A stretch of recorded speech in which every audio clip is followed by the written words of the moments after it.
go to your supermarket and ask yourselves, if everyone that normally comes here just goes shopping for 2 weeks worth of food, how long would this food last? Hello YouTubers, Alaska Prepper here. If you're coming here for the first time and you see this video, I'm not a doomsday prepper. I'm not prepping for the end of the world. I'm just prepping to make sure that we have the things, and by we, I mean my family, that we have the things that we need in order to make it through a crisis, be it a short-term crisis or a long-term crisis, be it a personal crisis or be it a systemic crisis that affects everyone.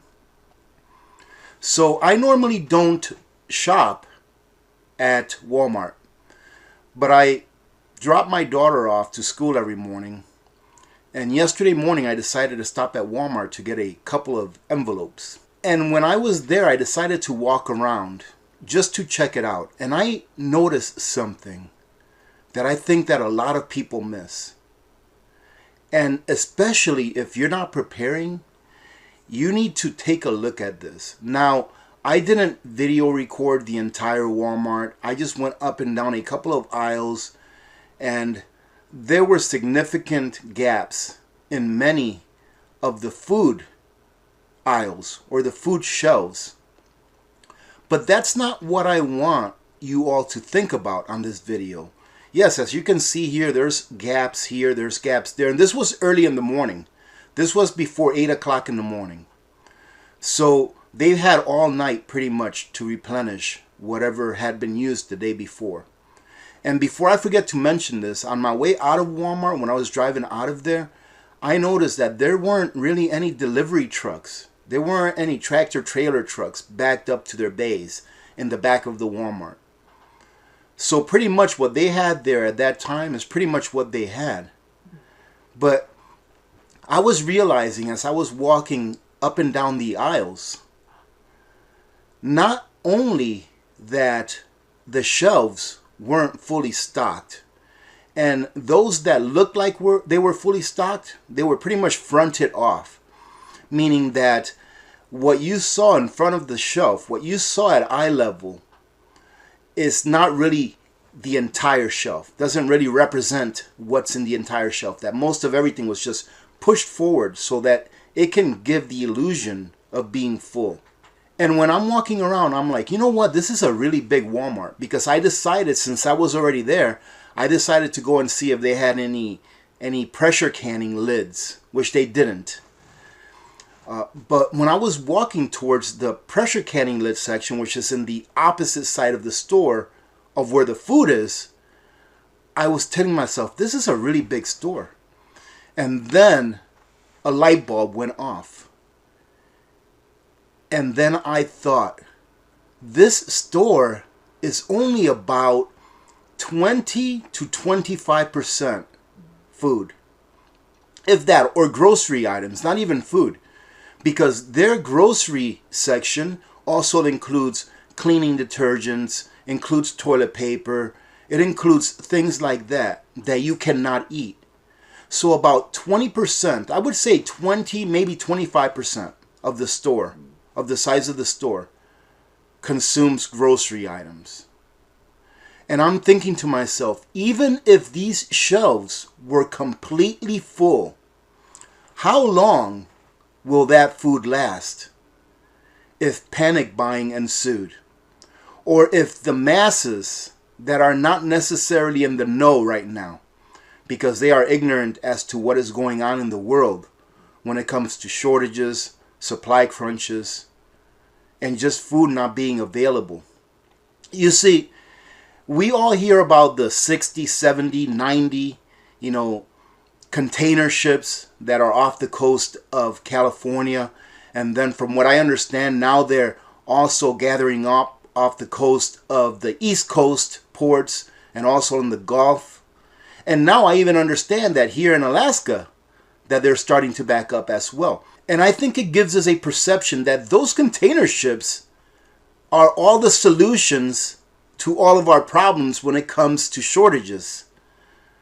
But those container ships are full of things that we can't eat. They're full of electrical gadgets, plastics. Some of them may have food, but with as long as they're being held out there, how good is that food going to be by the time that it gets to the ports and it's unloaded? So we may have an illusion that those container ships, once they're unloaded, our problems are over. But ladies and gentlemen, how long is this food going to last in the supermarkets? We always hear your average supermarket has 72 hours worth of food. Go to your supermarket, all right? Go ahead. Go to your supermarket, the one that you normally travel to and shop at, and look at their actual food section and ask yourselves, if people started coming in right now because they heard this was going to happen or that was going to happen, ask yourselves, how long would it take for that food to be shopped out of there, to be gone? It would be hours, not days, not 2 or 3 days. Especially what I'm looking at here at this Walmart. It would only be hours. If people woke up and they started panic shopping and they started just getting whatever they wanted to get or thought that they needed to get for a sustained period of time, even if they were only getting enough food to sustain them for the next 2 weeks, there is not enough food in this supermarket to keep selling to the people for but just a few hours. So think about that. Go to your supermarket and ask yourselves, if everyone that normally comes here just goes shopping for 2 weeks worth of food, how long would this food last? And in my opinion, it would be hours. And it is why, ladies and gentlemen, it is so important that now, those of you that are listening to this, those of you that have an open mind and are not ignorant to the ongoings of what's happening now in our world and what can happen in the future, you take a look around and ask yourself, do I want to be one of those people that comes here at the last minute and has to fight it out with hundreds, if not thousands, of other people that were just informed that they're going to need this food, but they never took the time ahead of time to prepare for the day that they found out that they're going to need 2 weeks, 1 month, 2 months worth of food, 3 months worth of food. How can anyone here tell me how long will the next crisis last? Can anyone tell me how long will the next crisis last? Do you know? Because in Venezuela, their crisis started around 2012. And it is still going on right now. So this is the time to be prepared. If for anything, to save a few dollars. I mean, look at the price of ribeye at Walmart. I was complaining about the price of ribeye at Costco, and then I'm here looking at Walmart, and the price of ribeye is $3 more per pound for what I would say is a lesser quality meats. So if for anything, prepare just to save money, but really prepare because you just don't know how long the next crisis will last. And ask yourself, how long will this food that's in my supermarket last if everyone woke up at the same time? Because remember, ladies and gentlemen, remember March 2020, the day that we keep going back to as far as panic buying? A lot of people woke up at the same time. Lots of people woke up at the same time, and what were they doing? They were fighting over supplies at their local supermarkets. And those that have already been woken up prior to them and have been slowly and steadily prepping little by little, week after week, payday after payday, month after month, building up their supplies. Not hoarding, but building up their supplies little by little. They were sitting at home saying, okay, we are okay. Think about it this way. I don't believe, and this is my opinion, and this is how I live my life, okay? But I'm just telling you, I don't believe in keeping my excess wealth in paper or in digits on a computer, meaning that I don't really like to play in the stock market. I don't really like to have a lot of money in the bank. Let's say that the stock market crashed tomorrow, even though tomorrow's Saturday, but you know what I mean. Let's say that the stock market crashed tomorrow. Am I going to be sitting on my desk, at my desk, watching the stock market crashing, panicking, thinking, oh my goodness, what am I going to do? No, I already know that I'm out of the system. I'm not going to panic. More than likely, if the stock market crashed and I saw it happening in real time, and depending on the severity of the crash, whether it was going to be a worldwide event or not, I would probably go out and do a little more prepping before people finally realized that their cash was going to be worthless. But that's another video for another day, ladies and gentlemen. But I'm just trying to rely to you that when you are prepared, you don't need to panic. So prepare now while you can. Now, as you can see here, these are just a few of the shelves. You can see some vegetables here. There's a whole bunch of spots missing. I mean, the food aisles were pretty depleted. Like I said, a lot of the other aisles that didn't have food, that like had they even had pretty good amount of toilet paper there. Toilet paper, cleaning supplies, they were okay. I noticed that the detergents were pretty low, like laundry detergent. But as you can see here, the vegetables, the canned vegetables. Remember we were talking about here about a year ago how we were going to be low on green beans and peas and things like that. And as you can see here, the pasta looks pretty decent. But as you can see, most of it is fronted off. All right, so you can see that most of this stuff here is fronted off, including the pasta sauce. Most of it is fronted off. They try to do a really good job at keeping it looking pretty full. But, I mean, the fact is fact. You know, most of it is fronted off, and there's not as much there as you would think there is. And even though this here looks pretty full, it is pretty fronted off as well. These are the canned. There's your fruits here. Same thing. It's pretty much the same story with pretty much all of the fruits and vegetables. And I also picked up a can of cranberry sauce to replace the one that I had used that one of our community members has sent me. And look at the price, ladies and gentlemen.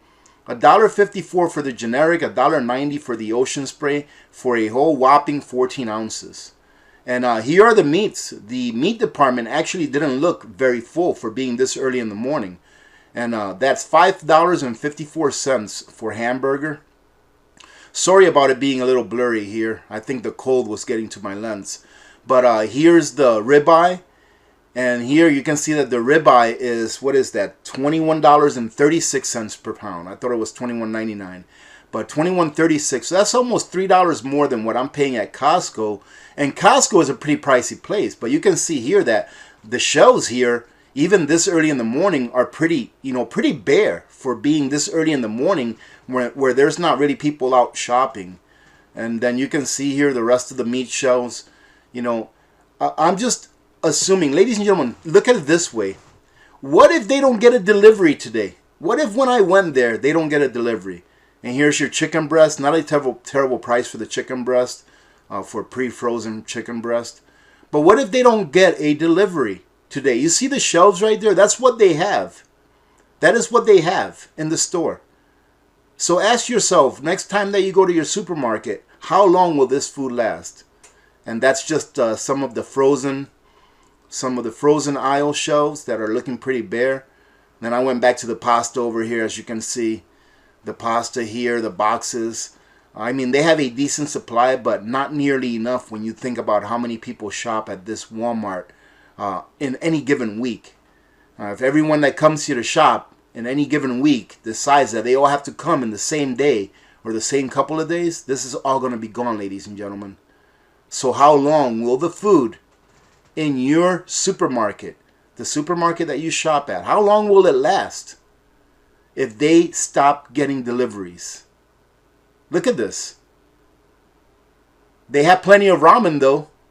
Look at the rice. The rice is like half gone, if not more. This is just some of the drink aisle, and I just wanted to point this out that even their drink aisles, even this stuff is pretty much gone.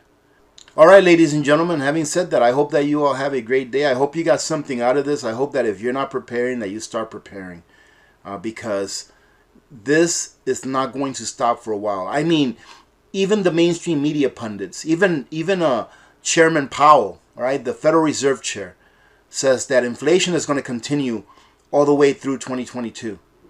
And you know that they always lie to us. So if they're telling us that inflation is going to continue to go up through 2022, you know that it's going to be longer than that. And who knows how long this crisis that we've been enduring for the last 2 years almost will continue to be pushed along.